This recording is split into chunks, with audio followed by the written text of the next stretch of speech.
three things today. I want to talk about the absolute power of awareness, how quickly awareness can change cultures. I want to talk about how fragmented our culture has become. And I want to talk about how important communicating messages around health and the work we do are. This is a photograph of my mother and her brother, and it's in the early Depression. They lived on a homestead in what's now Glendale, California. The car is their grandfather's car, and it has wooden wheel spokes. They put up their own food. They had no air conditioning. They slept on sleeping porches when it was hot. And then my mother grew up, and when she was 18, she joined the Air Force and flew on a propeller plane across Canada to Greenland, to Europe, and then to Okinawa, where she was stationed, and then eventually China. Two decades later, she flew to Europe on a jet plane. She didn't live to see the age of cell phones or computers that belonged to my generation. But a lot changed over the course of her life, and a lot of the things that we're concerned with. This is a photograph of my first car. It's an Alfa Romeo Sprint GT, and there are three switches on the dash. One is for wipers, one is for lights, and one is for the heater fan. There are two little controls at the bottom that control the airflow from the windshield to the feet. And this is that same car, 1922, what the interior looks like and what the controls look like. So we've gotten very technologically advanced, and we've applied that to everything we do, even to making toast. And we've lost a kind of mastery over our tools in that adventure. My father would have ventured to fix any of the items across the top, but he would have thrown up his hands with any of the items along the bottom. And we tell ourselves that we need these things because of convenience, but we need to think about what convenience really is. What is convenience? Convenience is the stripping away of experience. And so if we're trading our experience for something, what are we trading it for?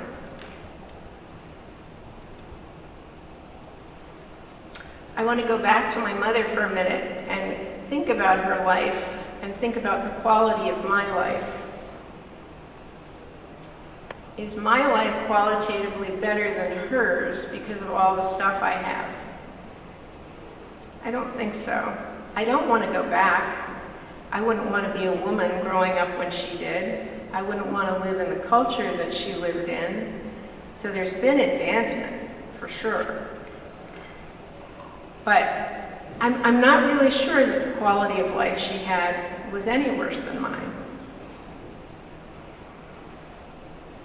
When I studied architecture, I studied at University of Oregon, and I was lucky enough to study with Charlie Brown.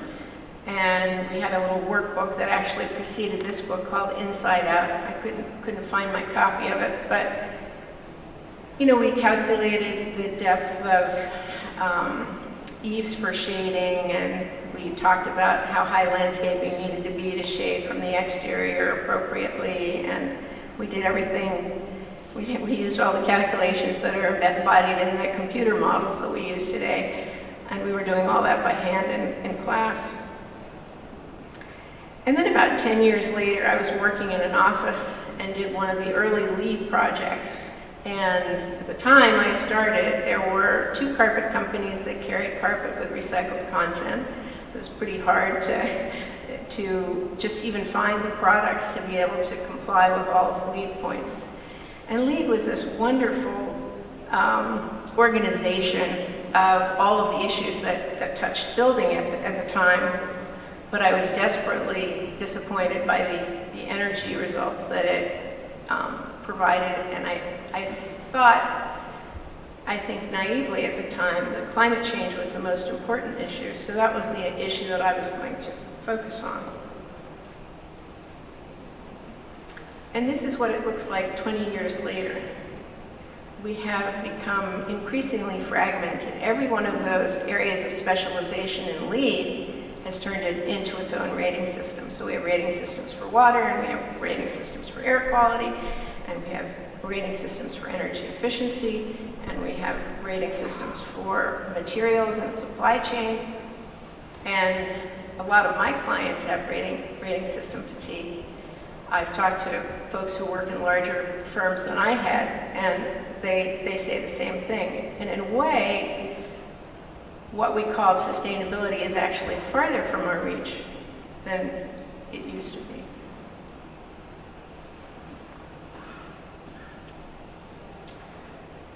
So I look at these older examples of buildings, and I think in my career I haven't done anything as green as any one of them. You can look at them and you can see what climate, which buildings belong in the hot, humid climates, which buildings belong in the hot, dry climates, which are the cold climate buildings. No, they're not energy efficient. That's true. And that's what we work on if we're part of this team. But I like looking at those older buildings and thinking about how we've kind of met the status quo. And I've had this kind of time of reckoning post-retirement, thinking about, damn, what I was really doing was preserving the status quo rather than really challenging it. I thought of myself as kind of a leader, but in fact I was kind of a follower, which we all are to a certain degree because we're a part of our culture, right? But, you know, if you're from Pittsburgh, the temperatures change in Pittsburgh. They can swing as much as 100 degrees between summer and wintertime. And yet we expect out of our new buildings to be able to walk on the floor in bare feet. And we never ask ourselves, you know, Jimmy Carter got laughed out of the White House for suggesting that we all wore sweaters. So I guess we expect resilience out of our buildings, but do we expect resilience of ourselves? And I think that's a really important question. Now you'll know I've totally lost it, right? This guy is Wim Hof. He's the Iceman. And some of you may know him. He's kind of started this health craze.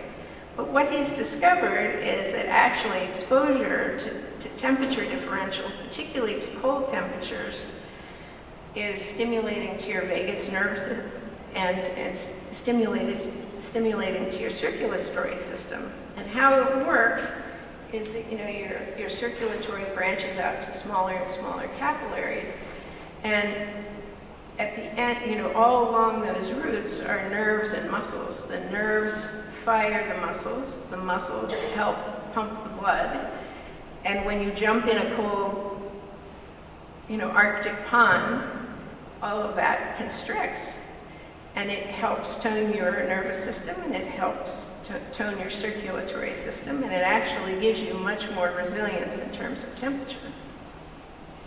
But if I think of our culture, we're so far away from Wim Hof. We're heading more toward the vision of the folks that the Pixar movie described in Wall-E, right?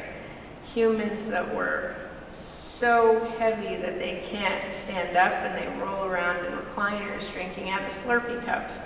Kind of the way they move is sort of remote control with these little recliners that drive everywhere. And so I think we need to come back to our community and say, okay, what are reasonable expectations for us? You know, I've been involved in retrofits. I don't feel very confident that we're going to be able to retrofit every single building out there. I get up in an airplane and I'm scared to death when I look down. I think, how can we possibly retrofit all this? So maybe we don't need to. Maybe we need to ask more of ourselves. We live in a world that's actually quite abnormal when you start thinking about it. And I think most of the people in the room here would probably agree with me. There are lots of things that we've kind of normalized. You know, you hear about wildfires in California, but it's sort of a news clip and it's happening on the other side of the country, of course, unless you're living with smoke. We've really kind of convinced ourselves that the world that we're living in is normal, when actually our actions are really pretty crazy. The sort of depth of the crisis that we find ourselves in and the lack of impetus we have to fix it is kind of nuts.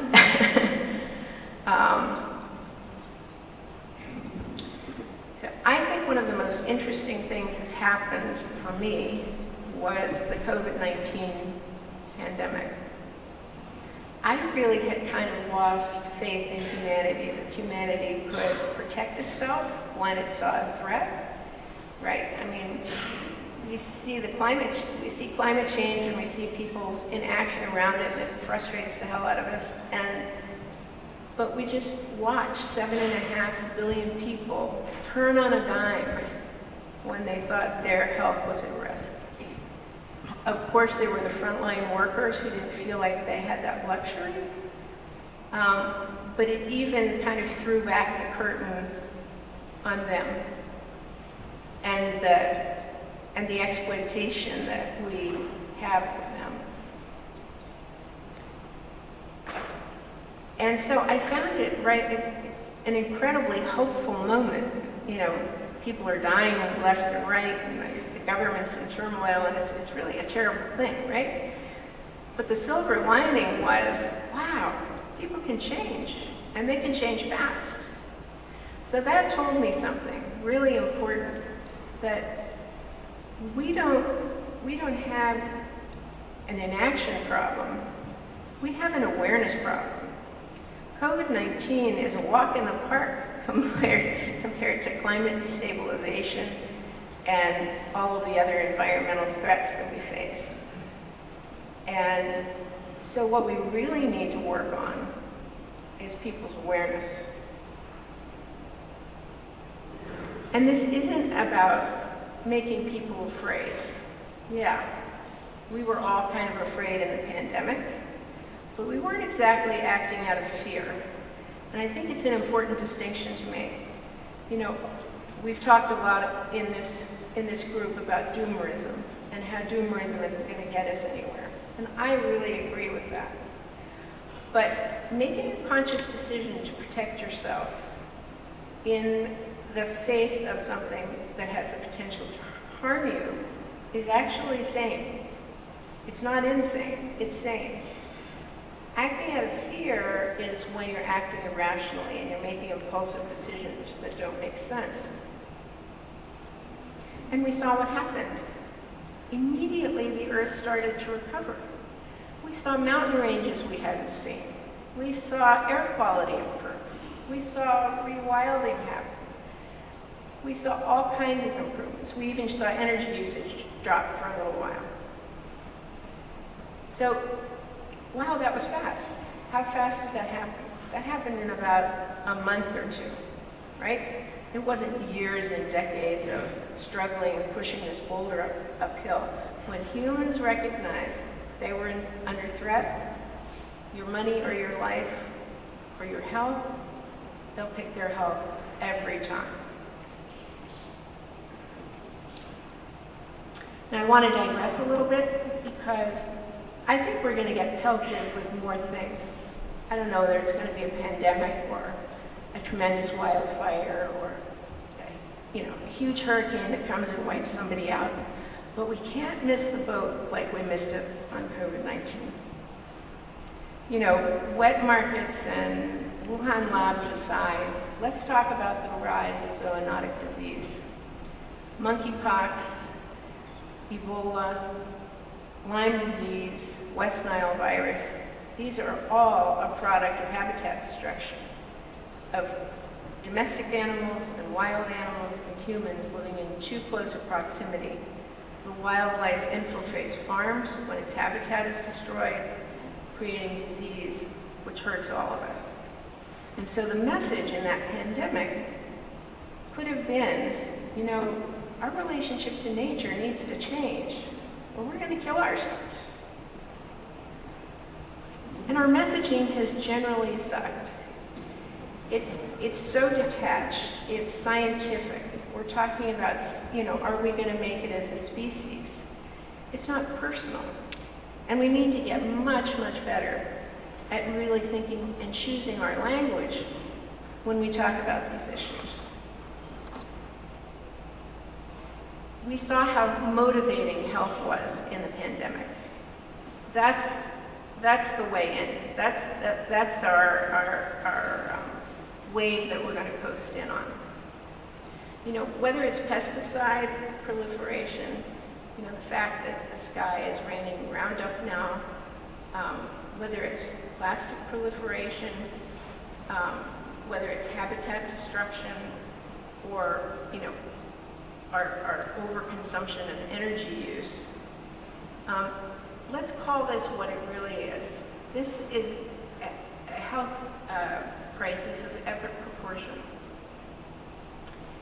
And if we, you know, from LEAD and from really the evolution of everything that's happened after that, we're all in our separate little buckets. And it's time to bring the buckets home and put them all in the same bucket, because they're all the same thing. It's all our relationship to nature. And how we have tended to message things has been extremely prescriptive. We want to tell people what to buy and where to live. How many people know it's greener to live in a city than it is to live in the country? I mean, we've heard that again and again and again. What if you live in one of those leaky buildings with high embodied energy and you jet around to your 5 houses? Is that greener than living out in the country and growing your own food and not traveling around much? You know, or what about don't eat meat? You know, we've discovered in the not too distant past that soil health depends on grazing animals. Grazing animals are part of the ecosystem, and healthy soil sequesters carbon. So we need to think carefully. Remember the liberation we felt at 4.75. We had a certain set of targets to meet. That was it. And you know, how sort of invigorating it was. We could come up with our own solutions. We need to empower our fellow citizens to come up with their own solutions. This is one of my favorite ones. It's from Michael Pollan. Don't eat food that doesn't rot. There's so much embodied in that phrase. There's so much teaching that goes in that phrase. It's not telling you what to eat. It's just saying don't eat anything that isn't part of this natural world that we live in. I liked one in an article by Kat recently. She said, let's learn to accept grunge. You know, let's stop remodeling apartments so that they're up to date and have the latest and greatest this and that, and the granite countertop that everybody needs. Let's learn to accept grunge. And I think that's absolutely right on. You know, Bill McDonough's waste equals food. Janine Benyus's biomimicry. Let's build things using only elements of the periodic table that support life.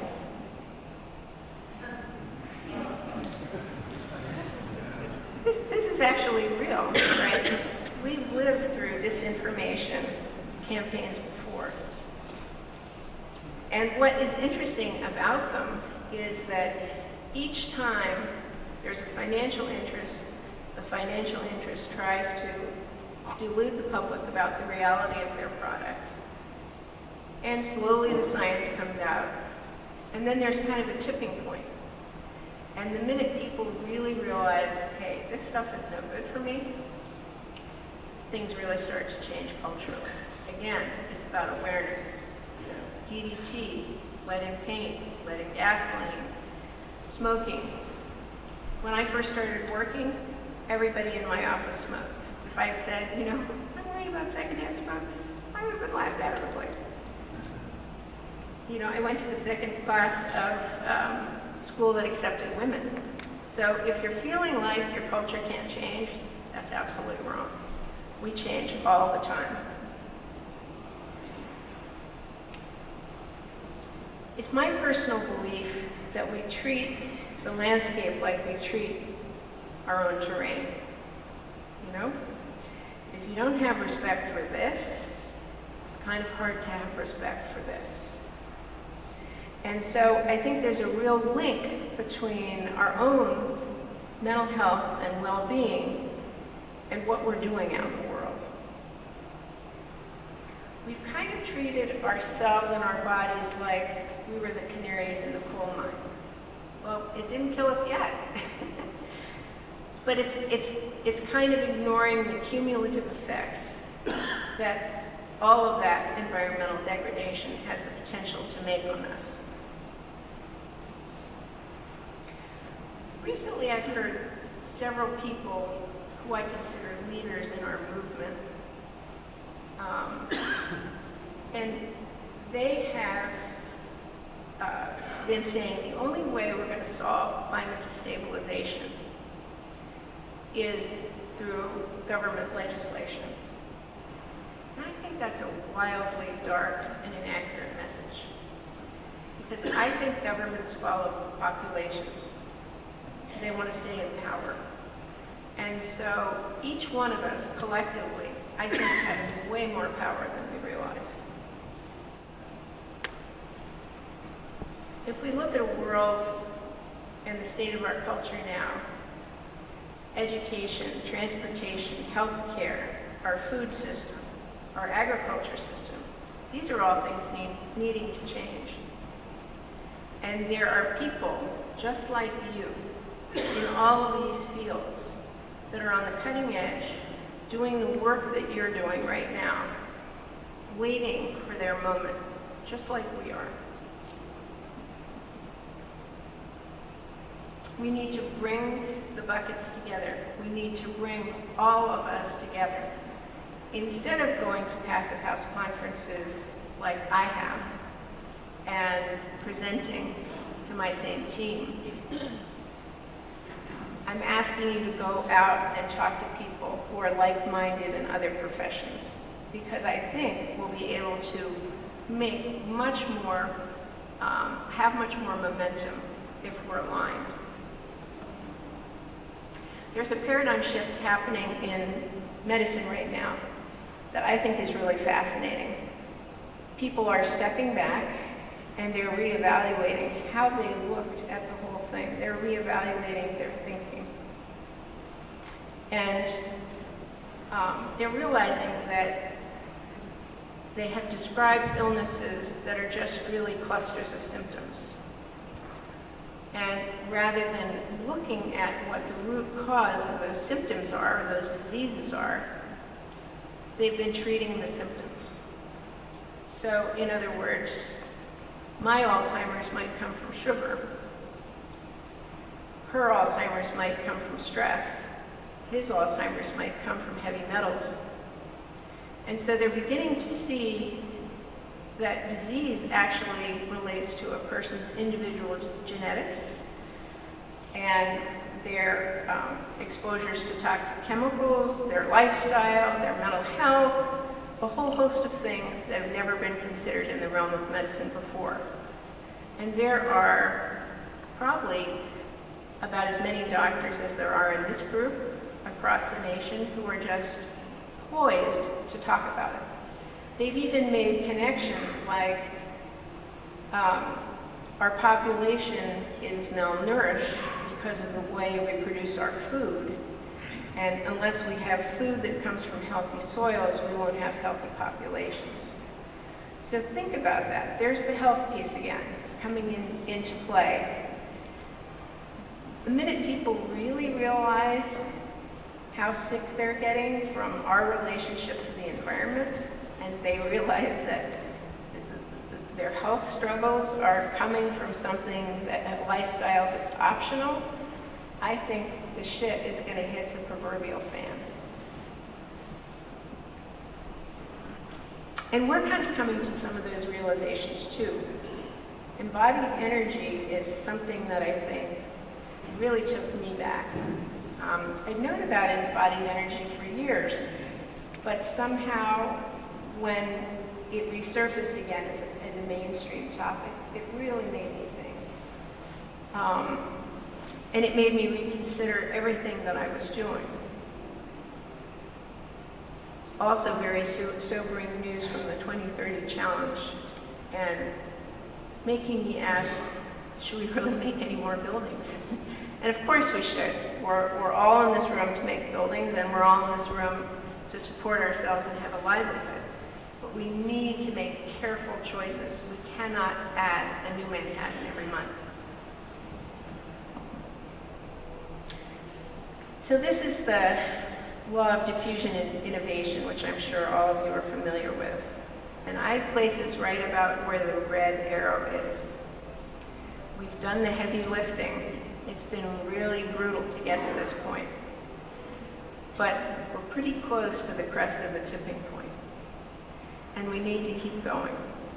And I think the best way to create momentum in the next decade is to bring professions together, to bring our own profession of people interested in a regenerative future together.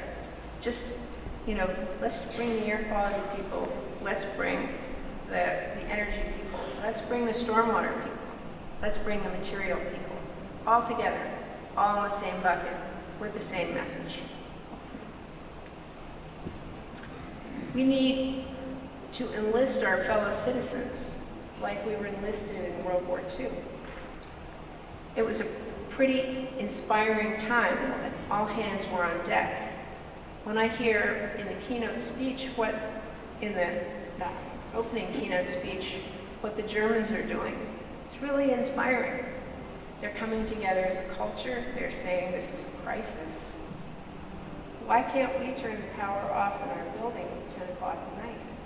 It seems pretty reasonable to me. No, Putin isn't selling us gas and oil, but wouldn't that be an intelligent thing to do? Why is that off the table? So I think we need to get a little bit more radical in our opinions and not worry so much about trying to please the status quo. We need to come together. We need everybody's expertise. We always hear that we have already all the answers to solve this, so we need to bring them all together. We need to learn how to talk to each other. We need to understand how to work as a unit. These are all cultural and emotional things. They're not buildings. I'm sitting in a room full of black sheep that I love. You guys are at the cutting edge. You were the ones who stepped out. You were the ones who dared to be different.